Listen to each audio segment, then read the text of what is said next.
Salut à tous, bienvenue sur Fundroid.fr. Aujourd'hui, on se retrouve pour le nouveau smartphone de chez OnePlus, le OnePlus Nord 5, un smartphone milieu de gamme qui, vous le verrez, a un rapport qualité-prix assez explosif, comme OnePlus a l'habitude de nous le proposer. Tout ça dans un design assez esthétique, assez joli. Donc, on va faire un petit peu le tour ensemble de cet appareil. Donc, au niveau de la face arrière, on retrouve donc une double caméra avec un flash, très bien intégré. Je trouve, j'aime beaucoup l'intégration comme ça avec ces petits bords en aluminium comme ça, je trouve ça très joli. Et un design relativement sobre, on va pas se mentir. On n'est pas là pour révolutionner, mais plutôt pour faire un téléphone très fonctionnel dans un rapport prix très intéressant. On retrouve les boutons de volume et power, on retrouve en dessous le port USB-C, le haut-parleur, le rangement pour double SIM, puisque ce téléphone est double SIM. Ici, on aura un bouton personnalisable où on peut mettre une action, par exemple lancer l'appareil photo. Donc voilà, et ici vous avez un port IRC. Au niveau de la boîte, malheureusement on est sur un téléphone pas super cher, donc un petit peu de concession, on commence par là. Donc pas de chargeur, juste le câble et pas de housse non plus. Donc vous aurez juste le câble USB dans la boîte.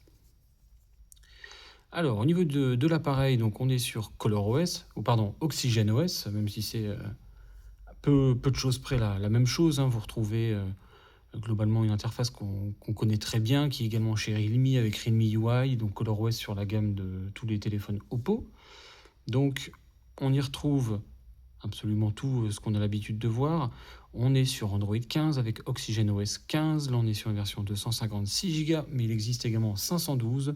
La fiche technique, on en parlera après, surtout de cet élément-là qui risque de pas mal vous intéresser. Et donc, voilà, rien de particulier. Je vais juste vous montrer quelque chose qu'on nous demande régulièrement. Donc déjà, est-ce qu'il y a Android Auto? Oui, il est là, puisque c'est une version globale, forcément, puisque chez Fundroid, on ne vend que des versions globales.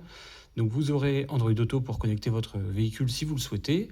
Par contre, sur ce modèle, pas de eSIM. Là, OnePlus ne l'a pas proposé, malheureusement. Je pense que c'est quelque chose qu'on nous réclame de plus en plus. Malheureusement, sur ces modèles-là, non. OnePlus n'a pas jugé bon de l'intégrer.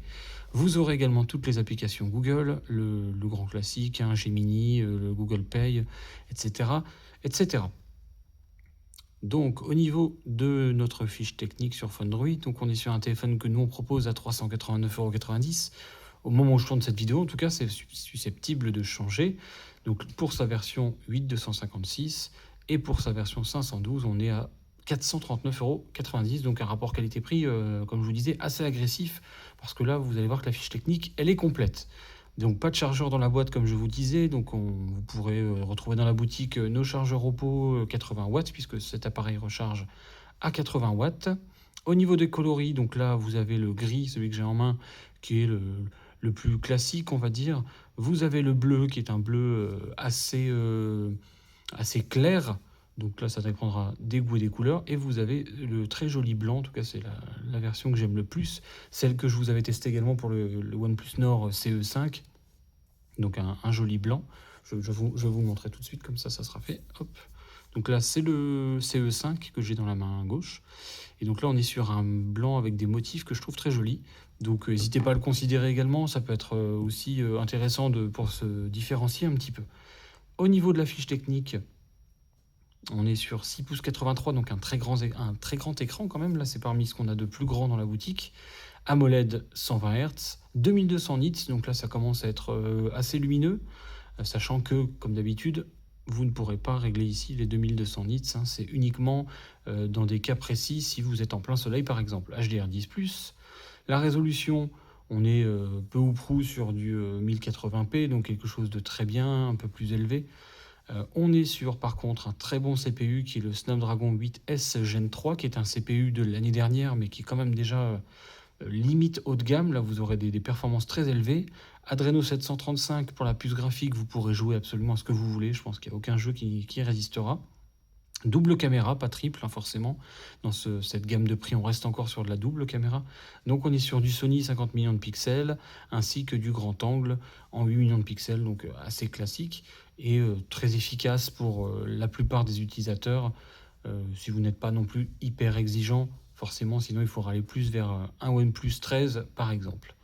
Au niveau de la caméra frontale, on est sur du Samsung 50 millions de pixels, donc pareil, très, très efficace, reconnaissance faciale, double SIM, compatible avec tous les opérateurs partout dans le monde, Wi-Fi 6, Bluetooth 5.4, NFC, capteur d'empreinte, le GPS, etc., grand classique. Une petite particularité, la batterie est énorme, 6800 mAh, en tout cas dans la version que nous, on vous propose chez Android. Il y a d'autres boutiques qui commercialisent avec une batterie plus petite.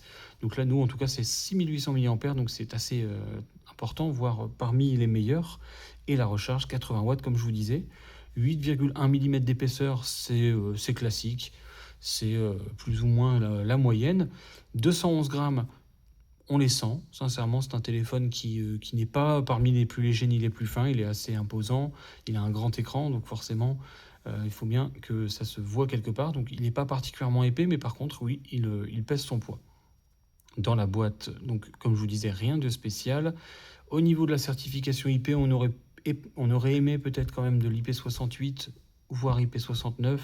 Bon là, ça n'est pas le cas, on est sur du IP65, donc vous pourrez quand même le mouiller par inadvertance, il pourra tenir, par contre, il ne pourra pas être plongé dans l'eau.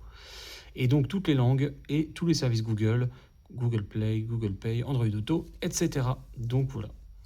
C'est un appareil que je ne peux que vous recommander parce que son rapport qualité-prix, il est quand même extrêmement agressif. Et de toute façon, vous le voyez ici, son concurrent, il est là, c'est chez Realme. Donc c'est un appareil qui est très complet si vous n'avez pas des objectifs extrêmement évolués sur votre smartphone, si vous voulez faire du réseau social, un peu de photos, et puis jouer un petit peu, il peut tout faire. Voilà, sachant qu'il coûte quand même la moitié moins cher du OnePlus 13, donc pourquoi pas. Je vous dis à bientôt pour une prochaine vidéo. Salut!